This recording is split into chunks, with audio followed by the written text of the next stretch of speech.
Hello my YouTube family, તમે બધા કેમ છો? બધાને જય શ્રી કૃષ્ણ. તો અત્યારે સરસ મજાની સવાર થઈ ગઈ છે ને ફાઇનલી આપણે કચ્છથી ફરીને આવી ગયા છીએ. અમારે કચ્છ 3 દિવસનો પ્રવાસ હતો લાખણી કોલેજમાંથી અને બહુ જ મજા આવી ફરવાની. જે ત્યાં ધોરડો રણ અને માંડવી બીચ બધા કરતાં એમને ફરવાની બહુ જ મજા આવી. અને ઘરે આવ્યા અને થોડાક બીમાર થઈ ગયા, અવાજ બેસી ગયો એટલે આપણે વિડીયોનું તો કંઈ એટલું બધું કામ થાય જ ના. પણ આજે વ્લોગનું પાછું ટ્રાય કર્યો છે અને બહુ જ મજા આવી ગઈ. એકદમ ફોટા એટલા હેન્ડસમ આવે અને ધોરડો રણમાં ફરવાની બહુ મજા આવે, કેમ કે જે ધોરડો રણ છે રણ મીઠું થઈ ગયું છે તો એકદમ રણ ચમકે છે. અને જ્યારે સનસેટ પોઈન્ટ જેવું હોય ત્યારે બહુ જ મજા આવે. કચ્છથી આવીને આપણે 2 દિવસ ઊંઘ જ લીધી છે, કેમ કે લાસ્ટ નાઇટ અમે ઊંઘ્યા નહોતા. અમે લાસ્ટ નાઇટ આખી રાત જાગતા રહ્યા અને બધા ફ્રેન્ડો સાથે બહુ જ એન્જોય કર્યો, બહુ જ મસ્તી કરી અને અંતાક્ષરી રમી, ડાન્સ કર્યા, બહુ જ મજા આવી ગઈ. એમ લાસ્ટ નાઇટ તો અમને બહુ જ યાદ આવે છે. અને જ્યારે બધા ફ્રેન્ડો એકદમ પહેલાં તો કોઈને ઓળખતા નહોતા, પણ જ્યારે લાસ્ટમાં અમે બધા એકબીજાને ઓળખતા થઈ ગયા અને ફ્રેન્ડશીપ થઈ ગઈ તો અમને બહુ જ મજા આવી આમ અંતાક્ષરી રમવાની એકબીજા સામે સામે ટીમો પાડીને. ને અત્યારે હાલમાં જે અમારી ગાયો ભેંસો છે ત્યાં જોવા માટે આવીશું.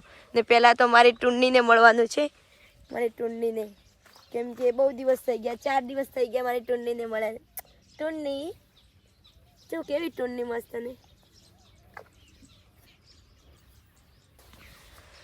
આ બાજુ અમારે ઘઉંની ખેતી કરેલી છે ને રાયડો આપણે આખા ખેતરમાં આમ તો રાયડાની જ ખેતી કરી છે, ખાલી આટલામાં ઘઉં આવે છે.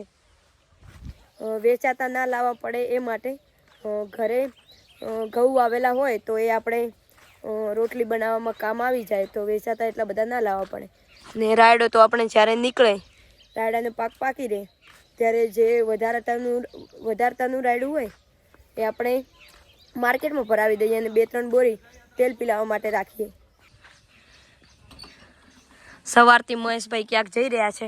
મહેશભાઈ ક્યાં જાઓ છો?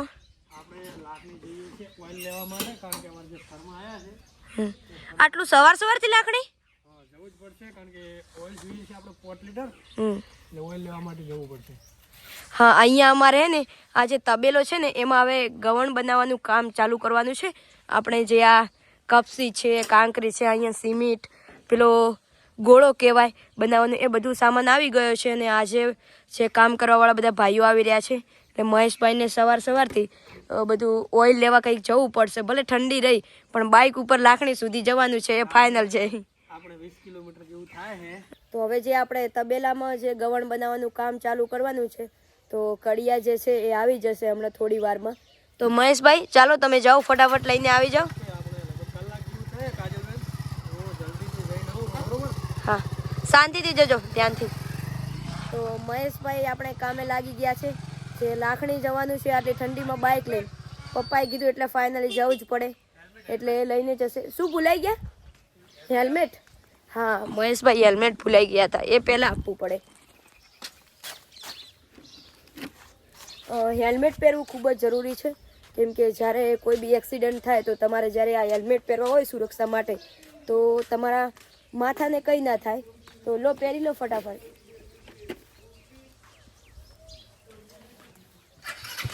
તો અત્યારે આપણે ખેતરમાં જવાનું છે, જે ઘરની નજીક જ પપૈયા વાવેલા છે.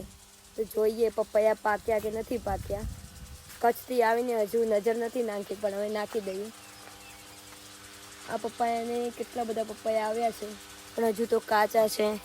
અહીંયા પણ કાચા છે ને એક પેલું પપૈયું છે, તો ચાલો ત્યાં જઈએ.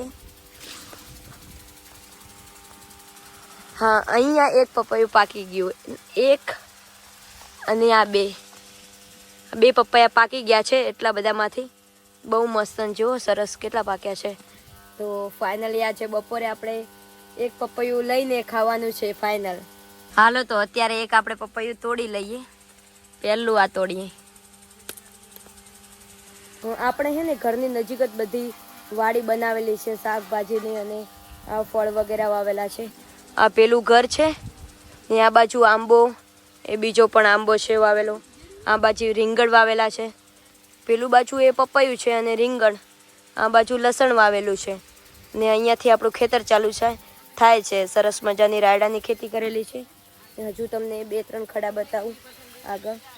આ 2 પપૈયા અહીંયા નજીક છે ને આ 2 ખડા છે લસણના ને ત્યાંથી પાછું આપણું ખેતર ચાલુ થાય ને પેલી બાજુ આપણે બધા ગાયો ભેંસો બાંધેલા છે. ને આ વખતે તો પપૈયા ને મારી મમ્મીએ લઈને વાવ્યા હતા એટલે સરસ મજાના આવી ગયા છે.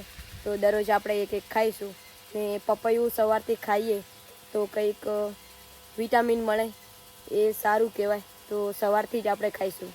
અત્યારે આપણે જે તબેલામાં ગવાણા બનાવવાનું કામ છે એ ચાલુ થઈ ગયું છે. તો ચા પાવા માટે જવાનું છે. જે બધા ભાઈઓ કામ કરેલા છે આજથી શરૂ કરી નાખ્યું છે.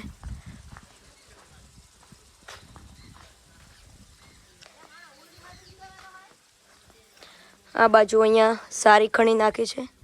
આ ગોળો છે, આના અંદર બધો માલ બનાવશે ને પછી અંદર ભરશે.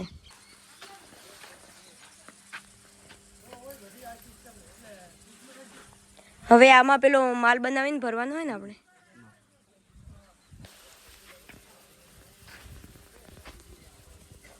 આ ગોળામાં બધો માલ બનાવવાનો, પેલું કોકરી ને બીજું કોકરી અને સિમેન્ટ.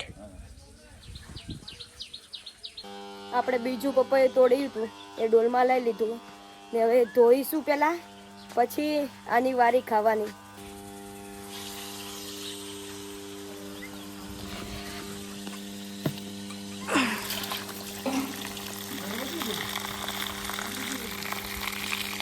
આ પપૈયું હવે થાળીમાં લઈ લીધું. મારા દાદી એમને ચોલવા માટે આપી દઉં. લો આ ચોલી નાખો. આ મારા દાદી, જય શ્રી કૃષ્ણ. આ અમારા પાડોશી, આમ અમારા માં જ થાય અમારે. હવે આ બંને ચોલશે ને પછી આપણે ખાઈશું. આવી ગયું આપણું પપૈયું. હવે ટેસ્ટ કરીએ કેવું છે. વાહ ભાઈ, બહુ જ મીઠું હોય. દાદી તા ખાવું હે? જો પેલી કાપી ખા, ટેસ્ટ કર કેવું લાગે.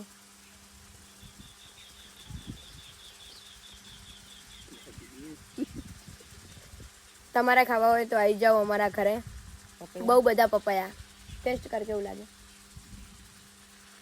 કેવું હે? આપણે હે ને કોઈ બી વસ્તુ એકલા ના ખવાય.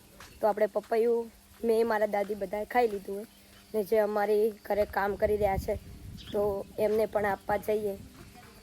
ખબર નહીં ખાશે કે નહીં ખાશે પણ આપવું પડે પહેલાં.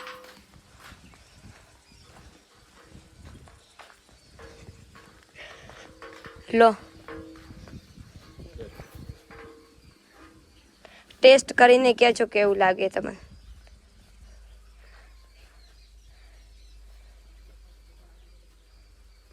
ફરી એક લઈ લો. અમે બે કાપી ખાધી. મીઠું લાગે?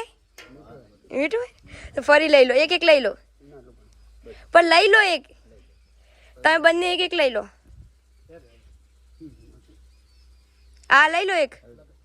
અરે પણ લઈ લો, શરમાવાનું થોડી હોય કોઈ. લઈ લો. હાલો તો એમને પણ આપણે પપૈયું ખવડાવી દીધું. હવે થોડી વાર બેસીને આપણે એડિટિંગ કરી લઈએ. જે મિની વ્લોગનું એડિટિંગ હજુ બાકી છે કચ્છવાળું, ફટાફટ એડિટિંગ પતાવી દઈએ.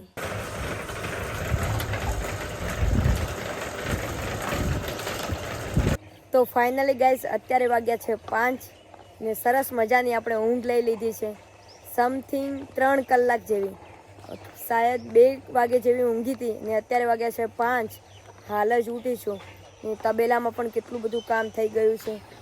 જે પેલું ગવાણ ભરવાનું હતું એ ને અત્યારે મમ્મીએ 1 ગાય તો દોઈ દીધી છે ને બીજી 2 ગાયો દોબરાવાનું મારે કામ કરાવવાનું છે. મમ્મી કેટલી ગાય દોઈ દીધી આપણે? 1. કઈ આ ધોળી? હજુ 2 બાકી ને? તો ચાલો આપણે પણ કામ કરાવીએ થોડું. મમ્મીને ગાયોનું દોવાનું કોઈ ખોડ મૂકવાનું. કઈ ભેંસ? ગાઈસ મમ્મી કે આ ભેંસ તારે દોવાની છે, પણ ભેંસ દોતા મને નહીં આવડતું. ગાય દોતા આવડે.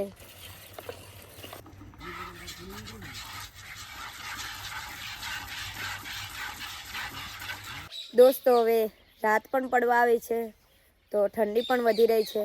આખા દિવસથી મારે તો સ્વેટર પહેરવા જ હતું પણ ટોપી પહેરી લીધી છે. તો તમે પણ ફટાફટ સ્વેટર પહેરી લો કેમ કે ઠંડી બહુ છે એટલે બીમાર પડી જશો. તો હવે મળીએ બીજા વ્લોગમાં. ચેનલને સબસ્ક્રાઈબ કરી દેજો, લાઈક કરી દેજો. Radhe Radhe, Tata, bye bye.